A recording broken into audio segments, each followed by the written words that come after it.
Hello दोस्तों, नमस्कार। आप सभी का हार्दिक अभिनंदन, स्वागत है संस्कार अकेडमी पिपला के यूट्यूब चैनल पर। मैं आपका दोस्त चरण सिंह तोमर।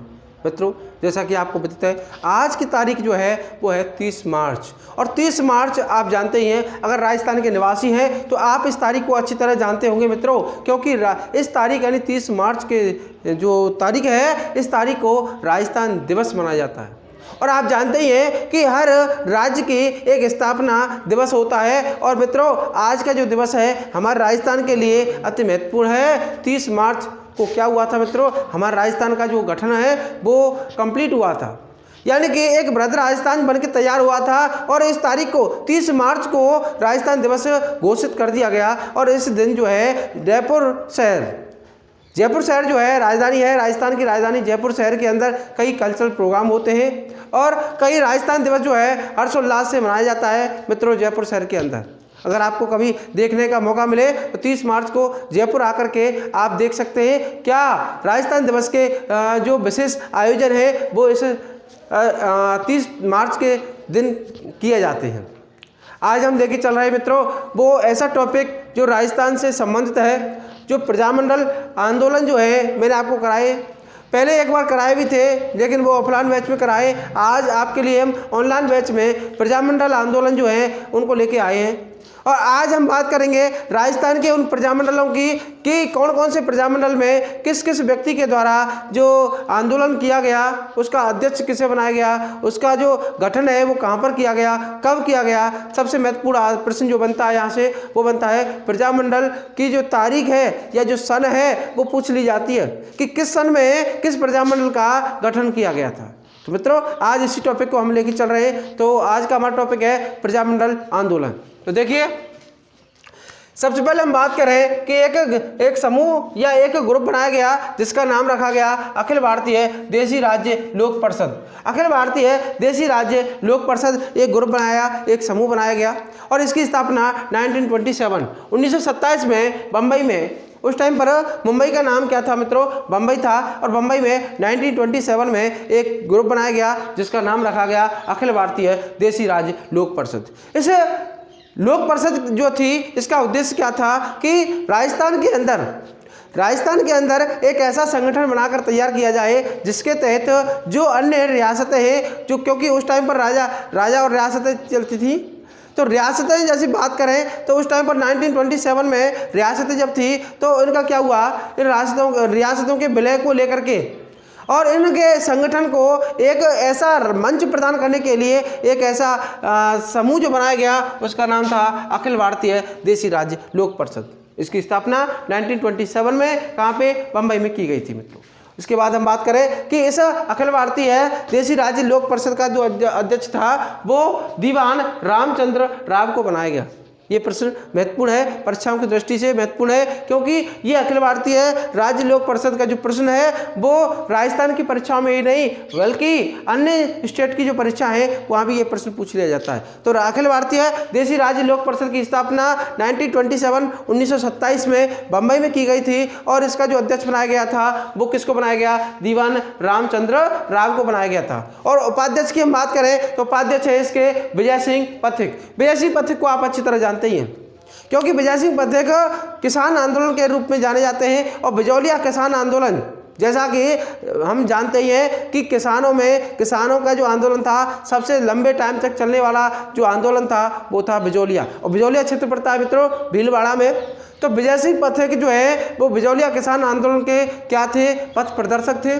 बात करते हैं कि बिजौलिया किसान आंदोलन का अगर हम बात करें, प्रारंभकर्ता जो था वो थे साधु सीताराम दास। तो साधु सीताराम के द्वारा प्रारंभ किया गया था, लेकिन इसको नेतृत्व प्रदान किया था किसने, विजय सिंह पथिक। तो इसका उपाध्यक्ष यानी अखिल भारतीय देशी राज्य लोक परिषद का उपाध्यक्ष किससे बनाया गया मित्रों, विजय सिंह पथिक को।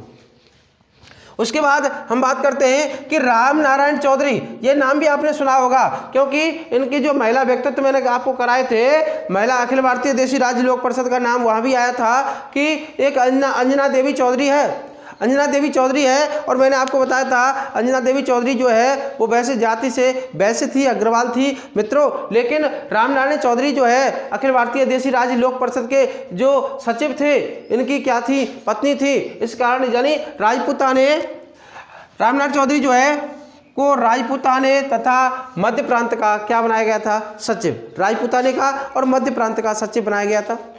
तो हमने देखा अखिल भारतीय देशी राज्य लोक परिषद की स्थापना 1927 में 1927 में कहाँ पे हुई थी मित्रों? बम्बई में। उस टाइम पर मुंबई का नाम बम्बई था। अध्यक्ष हमने देखे कि दीवान रामचंद्र राव जो है इसके अध्यक्ष बनाए गए, और उपाध्यक्ष की हम बात करें तो विजय सिंह पथिक राजस्थान के किसान आंदोलन में अग्रणी नेता है। कौन? विजय सिंह पथिक। उसके बाद रामनारायण चौधरी जो है राजपूताने तथा मध्य प्रांत के क्या बनाए गए? सेक्रेटरी बनाए गए, सचिव बनाए गए। उसके बाद हम बात करते हैं अगला जो समूह था वो था राजपूताना देशी राज्य लोक परिषद। यहाँ पे है अखिल भारतीय है मित्रों, और यहाँ पे है राजपूताना देशी राज्य लोक परिषद। इसकी जो स्थापना की बात करें तो 1928 में 1928 में इसकी स्थापना की गई थी मित्रों, और इसका जो प्रथम अधिवेशन हुआ था वो 1931 में 1931 में कहाँ पे हुआ था? अजमेर में। तो प्रथम अधिवेशन किसका? राजपूताना देशी राज्य लोक परिषद की स्थापना जो हुई 1928 में 1928 में स्थापना हुई, और प्रथम अधिवेशन जो हुआ 1931 में हुआ। उसके बाद इसके अध्यक्ष जो बनाए गए, तो जो पहले सचिव थे यानी किसमें? अखिल भारतीय देशी राज्य लोक परिषद में जो राजपूताने और मध्य प्रांत के सचिव जो थे, इसका अध्यक्ष जो है किसको बनाया गया? रामनारायण चौधरी को। तो वहाँ पे सचिव थे, यहाँ अध्यक्ष बनाए गए किसमें? राजपूताना देशी राज्य लोक परिषद में। उसके बाद कांग्रेस ने क्या किया? 1938 में 1938 ये वो तारीख है जिस दिन हरिपुरा अधिवेशन आयोजित किया गया था। तो 1938 में हरिपुरा अधिवेशन, मित्रों हरिपुरा अधिवेशन पे बार बार मैं इसलिए जोर दे रहा हूँ क्योंकि ये जो हरिपुरा अधिवेशन है फर्स्ट ग्रेड एग्जाम में पूछ लिया गया था। प्रश्न आया था कि हरिपुरा अधिवेशन की अध्यक्षा है या अध्यक्षता जो की थी वो किसने की थी? तो ये की थी सुभाष चंद्र बोस ने। मित्रों ये प्रश्न फर्स्ट ग्रेड के अंदर पूछ लिया गया था 2020 में। तो हरिपुरा अधिवेशन तो आपको भूलना नहीं है क्योंकि ये प्रश्न जो है वो बहुत ही ज़्यादा डीपली प्रश्न है और पूछ लिए भी जाते हैं, कई बार पूछ लिए गए हैं। तो कांग्रेस ने 1938 में हरिपुरा अधिवेशन जो हरिपुरा अधिवेशन हुआ था जिसके अध्यक्ष कौन थे? सुभाष चंद्र बोस थे। जिसके अध्यक्ष सुभाष चंद्र बोस ने जो थे प्रजामंडल का समर्थन प्राप्त किया। तो कांग्रेस ने प्रजामंडल का समर्थन किया क्योंकि जो कांग्रेस चाहती थी कि जो प्रजामंडल है उनको लागू किया जाए, प्रजामंडल जो बनाए जाएं और प्रजामंडलों से जो राज्य है उसका क्या है संगठन तैयार हो, एक ऐसा मंच मिले जो प्रत्येक राज्य के हित में कार्य करे। तो ऐसा प्रजामंडल का समर्थन जो है वो हरिपुरा अधिवेशन में किया गया था। 1938 में किसने किया? कांग्रेस ने। और कांग्रेस का 1938 में जो हरिपुरा अधिवेशन हुआ था उसके अध्यक्ष जो है वो सुभाष चंद्र बोस बनाए गए थे। अब बात करते हैं मित्रों प्रजामंडल के बनाने के जो समर्थन जो है कांग्रेस कर चुकी है। और अब हम बात करते हैं कि राजस्थान के अंदर कौन कौन से प्रजामंडल थे और वो कब कब बन के तैयार हुए थे। तो ये प्रश्न जो है ये पूछ लिए जाते हैं कि कौन सा प्रजामंडल कब बन के तैयार हुआ था और कब बना था।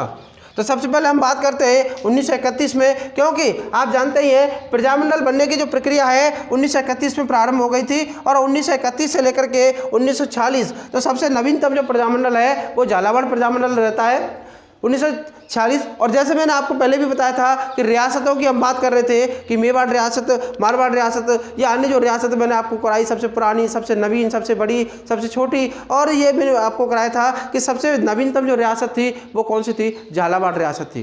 तो यहाँ भी प्रजामंडल जो है वो झालावाड़ प्रजामंडल है, 1946 में बन के तैयार हुआ था। कौन सा प्रजामंडल? झालावाड़ प्रजामंडल। तो सबसे पहले हम देख रहे हैं 1931 का। 1931 में जयपुर और बूंदी 1931 में जयपुर और बूंदी प्रजामंडल जो हैं वो बने थे। उसके बाद 1934 की हम बात करें, 1931 के बाद 1934 में मारवाड़ और हाड़ौती, 1934 में मारवाड़ और हाड़ौती जो है वो बन के तैयार हुआ था। उसके बाद 1936 की हम बात करें तो बीकानेर और धौलपुर, 1936 में बीकानेर प्रजामंडल और धौलपुर प्रजामंडल जो है उसकी स्थापना हुई थी। उसके बाद हम बात कर रहे हैं 1938 की, तो 1938 में मेवाड़ प्रजामंडल, शाहपुरा प्रजामंडल, अलवर, भरतपुर और करौली इन प्रजामंडलों की स्थापना 1938 में की गई थी। उसके बाद 1939 की हम बात करें तो 1939 में 1939 में कोटा, किशनगढ़ और सिरोही जो है इन प्रजामंडलों की स्थापना 1939 में की गई थी। उसके बाद हम बात करते हैं 1942 1942 वो सन थी मित्रों जब देश में राष्ट्रव्यापी आंदोलन भारत छोड़ो आंदोलन गांधी जी के नेतृत्व में चल रहा था। और ये मैं आपको बता भी चुका था कि पहले जो है कांग्रेस जो है भारत छोड़ो आंदोलन जो है उसमें भाग नहीं लेगी। जैसे कि हम बात कर रहे थे जयपुर की हम बात करें तो जयपुर प्रजामंडल के जो पहला अधिवेशन होगा या पहली जो बैठक होगी उसमें यह निर्णय लिया जाएगा कि जो भारत छोड़ो आंदोलन है उसमें भाग नहीं लेना है। लेकिन बाद में मित्रों भारत छोड़ो आंदोलन में भाग लेते हैं वो लोग, क्योंकि 1936 में कुछ उसका जमनालाल बजाज के द्वारा पुनर्गठन किया गया था और जिसका अध्यक्ष चिरंजीव लाल मिश्र को बनाया गया था। 1942 में कुशलगढ़ बनके तैयार हुआ था और 1943 में बांसवाड़ा, 1942 में कुशलगढ़, 1943 में बांसवाड़ा और 1944 की हम बात करें 1944 1944 में मित्रों कौन सा डूंगरपुर प्रजामंडल। और डूंगरपुर प्रजामंडल जैसा कि आपको मैंने बताया था कि जब मैं महिला व्यक्तित्व तो आपको करा रहा था तो डूंगरपुर का एक जिक्र आया था। तो मित्रों वो गांव था रास्तापाल गांव। रास्तापाल की मैंने वीरबाला के बारे में बताया था, कालीबाई के बारे में कि कालीबाई जो है वो अपने शिक्षक सेंगाबाई और नानाजी खाट जो है उनके लिए समर्पित हो जाती है। अंग्रेजों द्वारा उसका सीना जो है छलनी कर दिया जाता है। मित्रों ये 1944 में बनके तैयार हो गई थी कौन सी प्रजामंडल, डूंगरपुर प्रजामंडल। उसके बाद 1945 की हम बात करें तो जैसलमेर और प्रतापगढ़ जो है 1945 में 1945 में ये प्रजामंडल बन के तैयार हुए थे। उसके बाद सबसे नवीनतम या सबसे बाद में हम बात करें कौन सा प्रजामंडल बना था 1946 में, वो था झालावाड़ प्रजामंडल।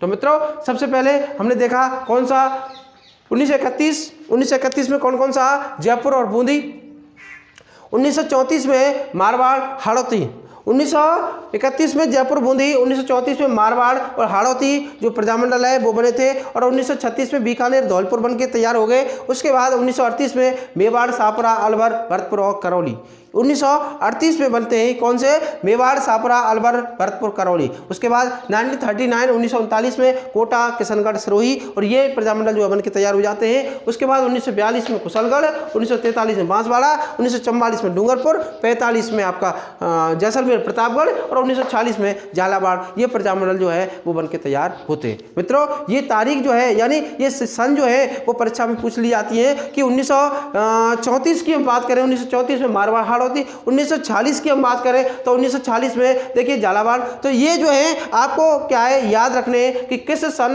किस प्रजामंडल की स्थापना हुई थी। अब हम चलते हैं आगे, अपना जो सबसे प्राचीन है 1931 में स्थापना हुई थी किसकी, जयपुर प्रजामंडल की। तो जयपुर प्रजामंडल अगर हम बात करें इसकी स्थापना 1931 में की गई थी और इसके जो संस्थापक हैं वो है कपूरचंद पाटनी के द्वारा 1931 में इसकी स्थापना की गई थी मित्रों। और उसके बाद क्या होता है 1936 की बात आती है, क्योंकि कई बार कई परीक्षा जो किताबें हैं वहाँ पे ये थोड़ा बच्चों के लिए समझने के लिए थोड़ा समस्या पैदा करता है, क्योंकि कई किताबों में दे रखा है कि जयपुर प्रजामंडल की स्थापना 1931 में और कई किताबें बताती है 1936 में। तो मित्रों ये देखना है कि सबसे पहले 1931 में कपूरचंद पाटनी के द्वारा इसकी स्थापना होती है। उसके बाद 1936 में सेठ जमनालाल बजाज के द्वारा इसका पुनर्गठन किया जाता है और चिरंजीव लाल मिश्र को इसका अध्यक्ष बनाया जाता है। तो 1931 को क्या होता है, कपूरचंद पाटनी के द्वारा जयपुर प्रजामंडल की स्थापना होती है। 1936 में क्या होता है, सेठ जमनालाल बजाज के द्वारा 1936 में इसका पुनर्गठन किया जाता है और चिरंजीव लाल मिश्र को क्या बना दिया गया, इसका अध्यक्ष बना दिया गया। मित्रों क्या होता है, जयपुर प्रजामंडल में एक जेंटलमैन एग्रीमेंट होता है। जयपुर प्रजामंडल में जेंटलमैन एग्रीमेंट होता है और ये कब होता है, इसकी तारीख जो है वो परीक्षा में पूछ ली जाती है। तो वो है 17 सितंबर 1942 को क्या होता है मित्रों, एक जेंटलमैन एग्रीमेंट होता है 17 सितंबर। और इससे एक दिन पहले हम जाएं 16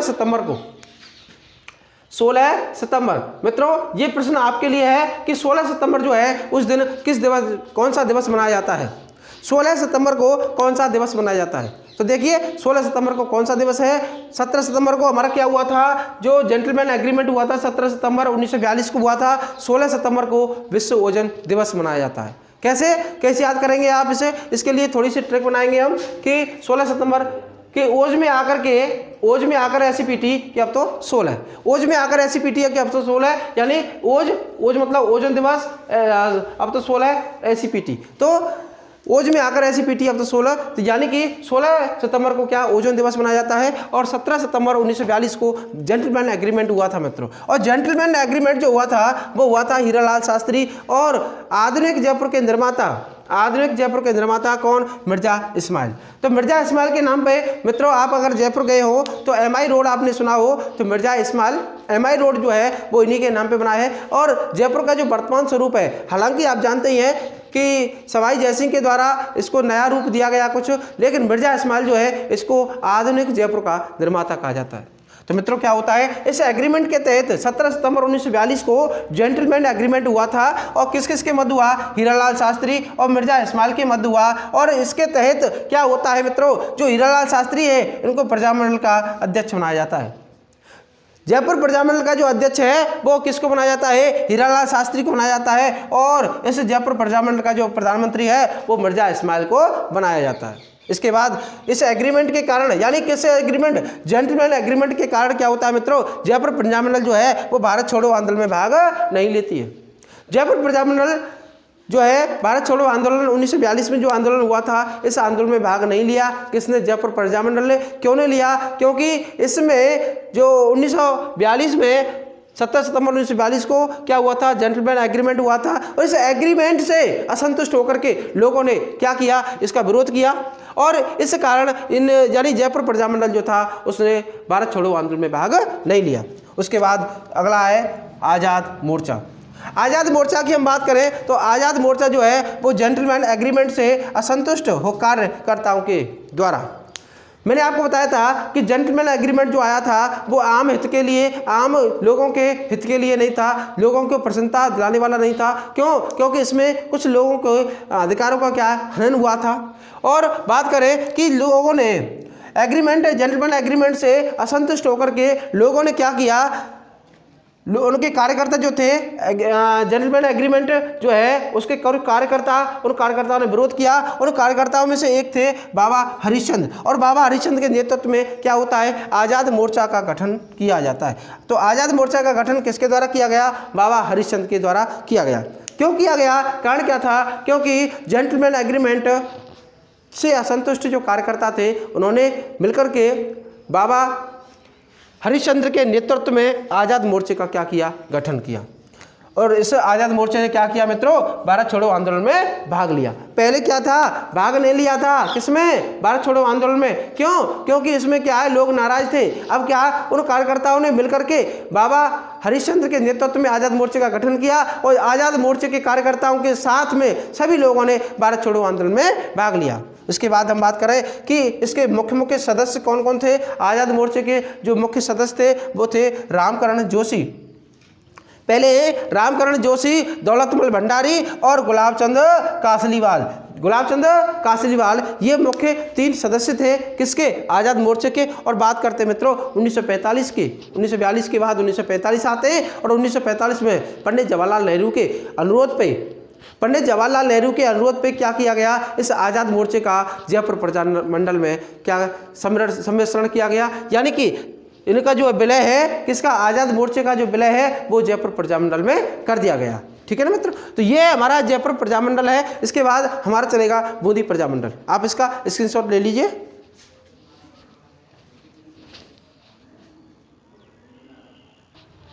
तो आपने स्क्रीनशॉट ले लिया।